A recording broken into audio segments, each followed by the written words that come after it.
Hair fall తో బాధపడుతున్నారా? Be better వారి హెయిర్ గమ్మీస్ వాడండి, జుట్టు రాలడం తగ్గించుకోండి. వివరాలకే డిస్క్రిప్షన్ లింక్ ని క్లిక్ చేయండి.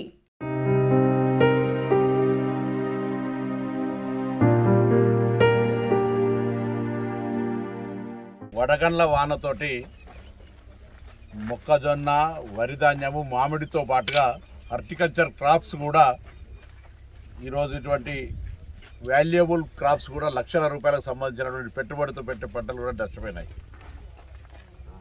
అకాల వర్షం, చెడగొట్టు వానలు దీన్ని జాతీయ విపత్తుగా తీసుకొని ముఖ్యమంత్రి గారు వస్తారని చెప్తారు. ముఖ్యమంత్రి గారు వచ్చి కంటి తుడుపు చర్యగా కాకుండా రైతులను ఆదుకునే విధంగా ఎకరాకు ఇంత నష్టపరిహారం నార్మల్ పంటలన్నింటికి, మొక్కజొన్నకు, వరికి, మామిడికి, హార్టికల్చర్కు, మిగతా ఇటువంటి స్పెషల్ క్రాప్స్ ఏవైతే ఉన్నాయో ఇవి వేరే ప్రాంతాల, వేరే రాష్ట్రాల మార్కెట్లకు చేసుకునేటువంటి ప్రొడక్షన్ ఇక్కడ చేస్తూ ఉన్నారు. కూరగాయలు నష్టపోయినటువంటి పరిస్థితి ఉన్నది. మొత్తం తెలంగాణలో ఎక్కడ ఏం నష్టం జరిగిందో కానీ ఇక్కడ చొప్పదండి నియోజకవర్గం కానీ ఈ కరీంనగర్ జిల్లా లోపల విపరీతంగా నష్టం జరిగింది. సిరిసిల్ల జిల్లాలో విపరీతంగా నష్టం జరిగింది.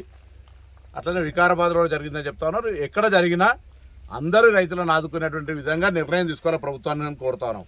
అదేవిధంగా దురదృష్టవశాత్తు ఇక్కడ నుంచి మా పార్లమెంట్ సభ్యుడు, భారతీయ జనతా పార్టీ రాష్ట్ర అధ్యక్షుడు, బీజేపీ ఎంపీ పంజాబ్లో పడ్డాయి వానాలు, అక్కడ మిగతా రాష్ట్రాల్లో పడ్డాయి. అక్కడ జాతీయ విపత్తుగా తిందుకు అక్కడ రైతులకు కేంద్ర ప్రభుత్వం నుంచి ఆదుకోవడానికి కార్యక్రమాలు జరుగుతున్నాయి. ఇక్కడేమో ఈయన గాలికి తిరుగుతూ ఉన్నాడు.